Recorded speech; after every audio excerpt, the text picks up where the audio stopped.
Good morning, all. I've been away for most of 8 weeks, so it's nice to be home again. I'll be here for 10 at least, until the middle of September, so we'll be seeing a lot of each other again, which is, at least from my point of view, very positive.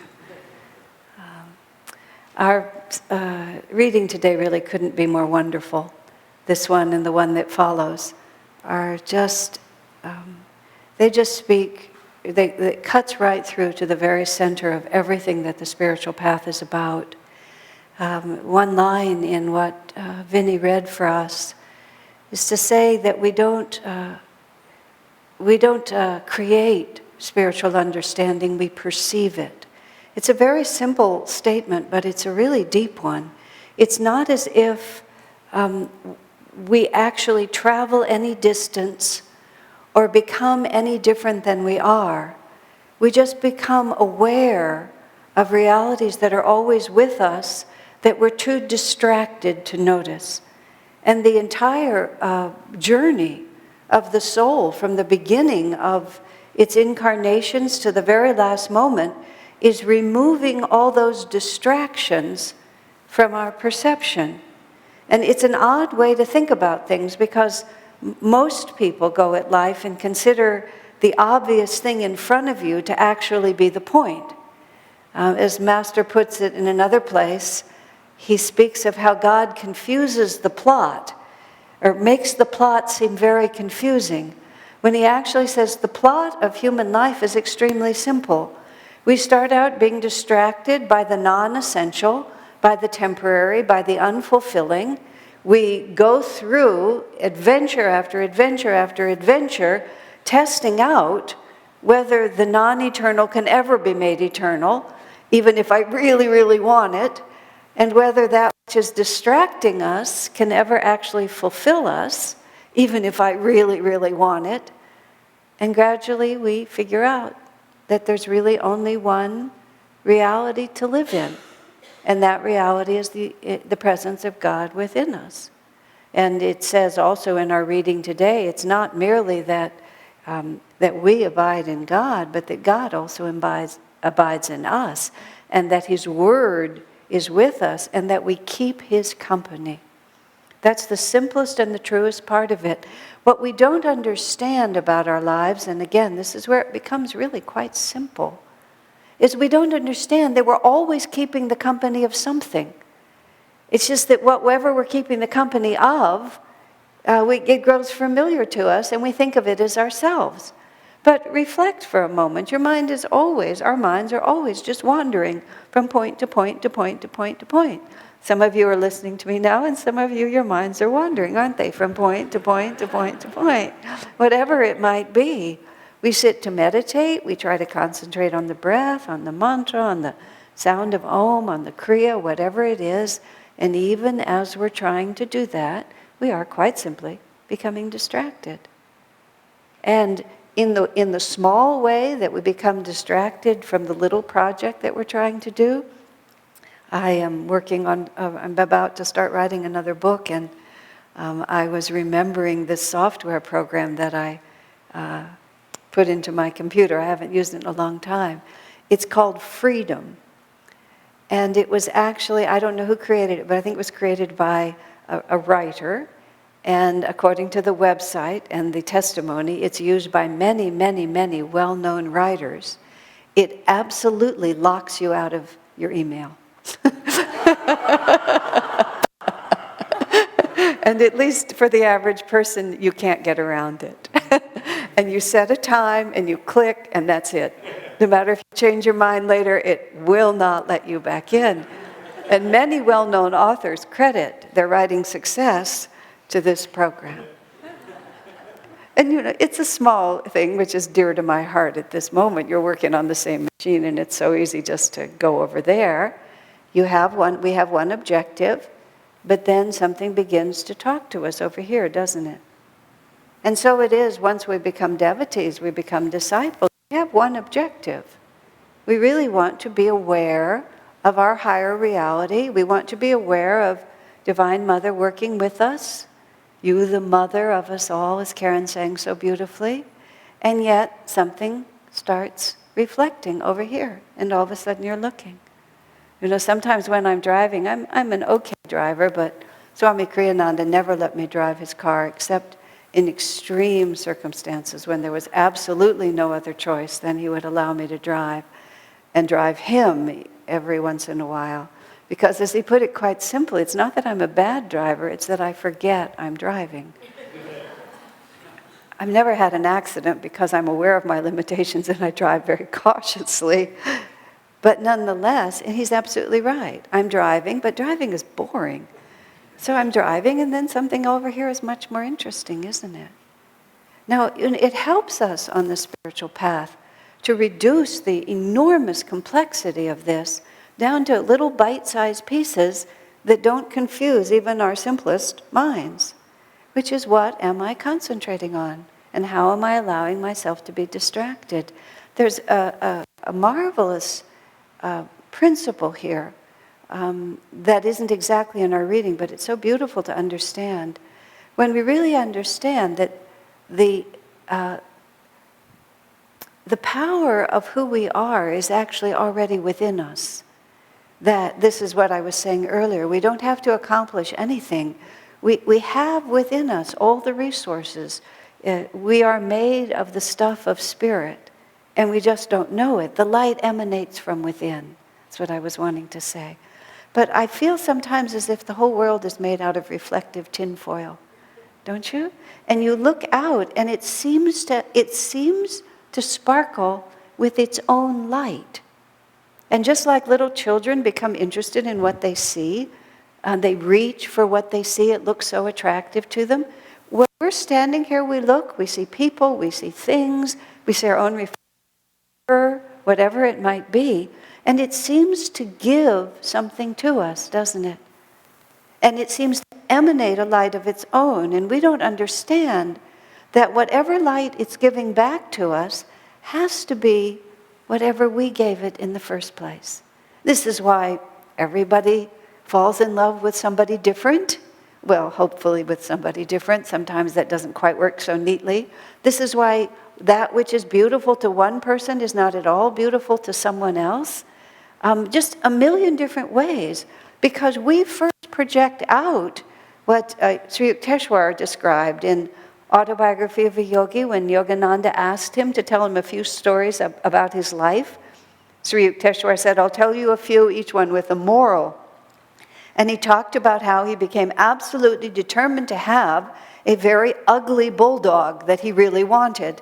And his family tried to dissuade him by offering him many more attractive pets. But he, in his own mind, this one had become the most beautiful one that there was, and he absolutely had to have it. Desire is blinding, Sri Yukteswar says. This is the moral of the story. He said, infatuation lends, as he puts it, an imaginary air of attractiveness. Now, that doesn't mean that everything we're attracted to is ugly. Once we become refined, we lend an imaginary aura of attractiveness to very attractive things. We have a refined nature, that's what we want. But nonetheless, the idea that the light and the fulfillment emanates from outside of ourselves, that's the projection. Why are we like this? Why is creation like this? Who knows? But when the masters come, the masters just say to us, they take our consciousness the way it is. And so instead of telling us, don't look at anything, they tell us to concentrate on the divine.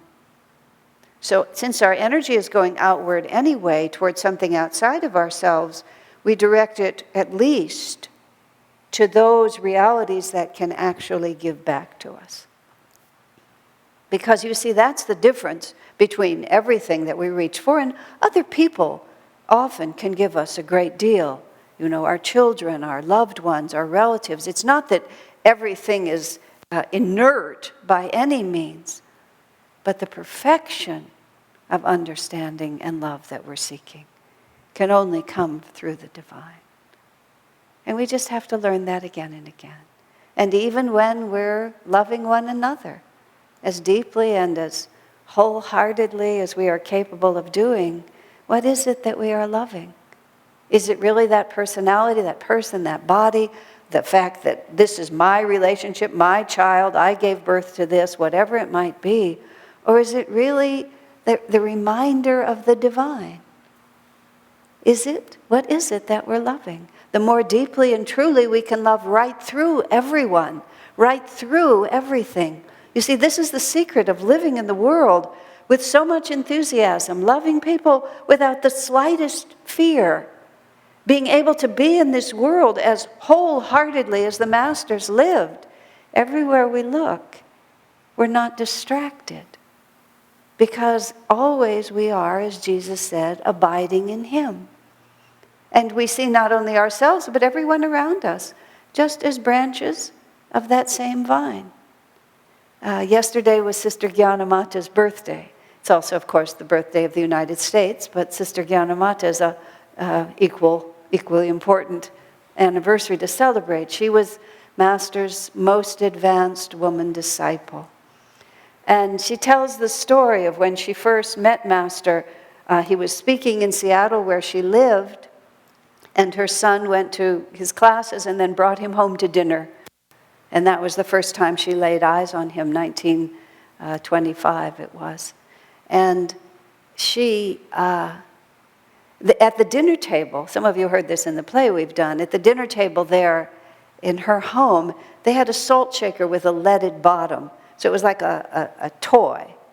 And you couldn't lay it down because it was weighted. It would always come back up. And everyone at the table, it was sort of dinner table entertainment at their home, I guess, would just play with the salt shaker. And no one could make it lie down. But then when it was Master's turn, as Sister Gyanamata puts it, he stared at it intently for a few moments, but it still took him several tries. It kept popping up, and then finally it stayed down. Now, when they exclaimed, how were you able to do that? He said simply, the mind was determined that it would stay down. But later he said to her, he said, I heard the voice of God say, for the benefit of sister, that's what he always called her, lay it down. Who knows what message was being conveyed or what that story was, or if the point of it is the second part I'm about to tell. The following night, there were dinner guests again, and again everybody's trying to lay the salt shaker down and nobody can. But when it's Gyanamata's turn, she pushes it down and it stays down. I mean, this is defying the laws of physics, because the thing simply could not stay down. And everybody thought that she suddenly had this miraculous power. But this is how she explains it. She says, it wasn't I who laid it down. It was Master's vibrations through me. Then even more tellingly, she says, from the moment of our first meeting, I have lived in his vibration. Now think about what that means. Our vibration is exactly our consciousness, who we are. And we vibrate according to what we have attuned to. We vibrate according to popular culture. We vibrate according to our desires, to our sorrows, whatever it might be. Swami Kriyananda remarked once, the teenagers in our community many years ago when Michael Jackson was at the height of his popularity, the teenagers in our community found out that Swami did not know who he was and had never heard his music. And they decided that they had a moral obligation to educate this man. So somebody selected some of their favorite cuts of his album and gave Swami to listen to. And Swami dutifully listened to at least part of one. I'm not sure how much he listened to. But he made two very interesting comments. The first comment, he says, is the man is a consummate artist. He knows exactly what he wants to say, and he says it to perfection. I really appreciate that Swami's absolute fairness, because he didn't like what he did at all, but he did it perfectly, and he could observe just that skill. And then he said, Michael Jackson is absolutely in tune with the vibration, consciousness of this planet. And he just picked it up perfectly. He expressed it expertly, and everybody in the world loved it because it was a match. And then Swami said, I am absolutely out of tune with the vibration of this consciousness of this planet. He said, nothing on this planet matches me. He said, what I'm doing for the ages. Now, coming back to Sister Gyanamata and to all of us, here we are. It's like, what are we going to be in tune with?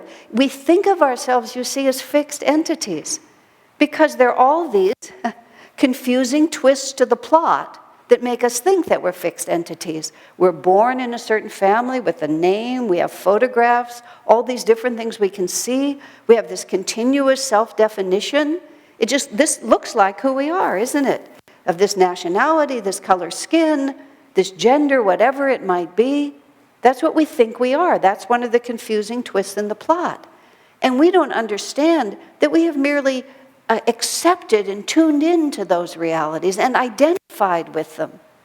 But they never touch us. They never affect us, ever. Swamiji has spoken to us so many times. He said, you have no idea really who and what you really are.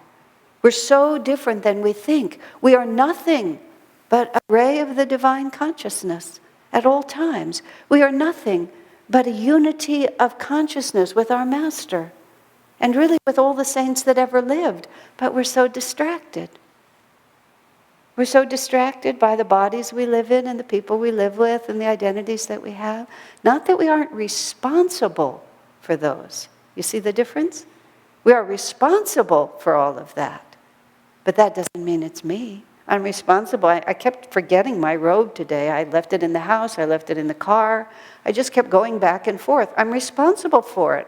I don't know what I would have worn. Well, I would have had to go home and get it, is what it was. And it had to be ironed. It had to look a certain way. This is the sort of rules of the game. You poor souls have to look at me, so it's necessary that I not be an eyesore. But I just kept forgetting about it. But it was hard to forget about my body because everywhere I went, there it was.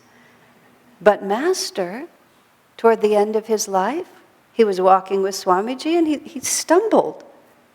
And he turned to Swami and he said, I am in so many bodies that I forget which one I'm supposed to keep going. And then he said, I have to ask others if I've eaten. He couldn't find this unique expression strongly enough. He couldn't identify with it enough to even tell if it was hungry. And I think how wonderfully expansive and free that would be. Of course, when it comes to us, it'll just be natural to us. Right now, we can just imagine it. So Sister Gyanamata tells us from the moment she laid eyes upon Master, and as she says, and passed between us the recognition of Guru and disciple from past lives. She said, that's where I've lived. I've just lived in his vibration. She wrote later to him after 16 years of discipleship.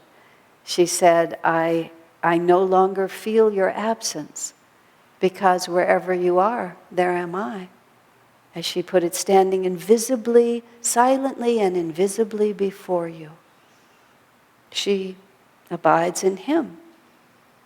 Is that option open to all of us? Absolutely. In our Festival of Light every week, we have a line that says, we are all equal before God. Not just Jesus Christ and Krishna and saints of all religions, but everyone, even the worst of sinners, even those who may have sinned most greatly. And that's put in there simply not to have a consciousness of sin, but we are always distracting ourselves from our divine unity by noticing all the things that we lack, all the things that we've done wrong, even those who have sinned most greatly. But where are we concentrating? What are we abiding in? I remember Swami tells us the story of one of Master's disciples who was in the hospital and he was dying.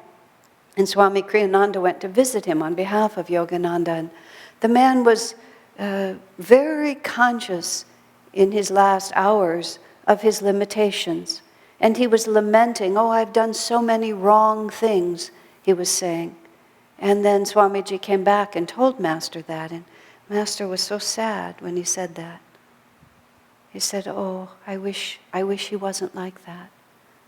I wish he wasn't allowing himself to be distracted from his divine nature by all these lesser realities. That's exactly what happens to us, you see, when we die.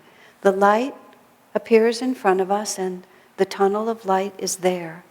You know, everyone knows about the tunnel of light now. It's so fabulous. These are not like secrets for yogis. I sat in the jacuzzi at the YMCA and listened to this woman. My sister had an experience, you know. She just had this experience and the light came and everybody knew what she was talking about.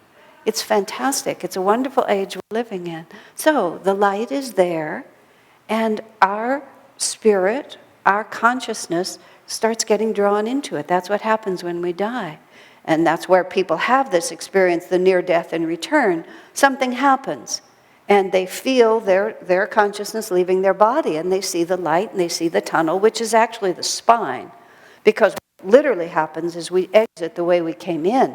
We came in from the medulla to the base of the spine, and we go out from the base of the spine.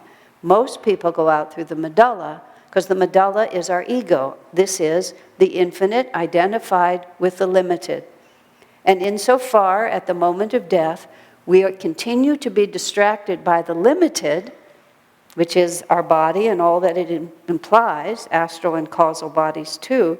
As Master put it, we sink backwards. Instead of raising our energy, we let go and we sink backwards and we exit through the medulla. If we are spiritually minded, when we reach the point of departure, instead of lowering our energy, we raise it, move our self-definition from the medulla to the spiritual eye, and come out through the spiritual eye, or more of us. The mathematics of it at that point are a little obscure to me because not everyone is fully liberated, but it's not an absolute either or at that point. But what happens to us is we start up that tunnel. We're literally going through the chakras. If you have ever watched someone die, in the moment of death, you just watch the energy just move right up the spine. You can see it physically as the breath changes, and you can just feel it as it comes right up like that. But as it comes up, and we have this transition to make, every single thing that we are identified with and attached to. And it's not just I want, I want, I want. It's also I regret, I'm sorry, I failed, I wasn't, I should have. And the masters just watch us so sadly because we are that divine perfection always. And if we have habitually let ourselves get distracted, then in that final moment we will go where it is our habit to go. We imagine that the way to get out of our difficulties is to concentrate on them all the time. But it's a self-perpetuating myth then. What we have to do is we have to believe, and then through our belief experience the absolute unconditional love of God, who is so unconcerned about what matters so much to us. Swamiji spoke to Swamiji once about something that seemed to him a terrible flaw in his own nature. And Master said, oh, don't worry about that, he said. And when ecstasy comes, everything goes. And it goes because it's just a vibration. And where are we living? You know, this is how we can not only help ourselves, but help everyone around us. Every person we look at, everyone we see. What are we looking at? What are we seeing? Their limitations, their shortcomings, their misunderstandings? Or do we look into the eyes of one another and just see, you can do it. I know you can do it. God knows you can do it, and I know you can do it. You can pull yourself out of anything. Doesn't matter who you are, doesn't matter what you've done. We are all equal before God. Abide in that. Live in that. Let nothing distract you from that. And everything else that we long for will be ours. God bless you.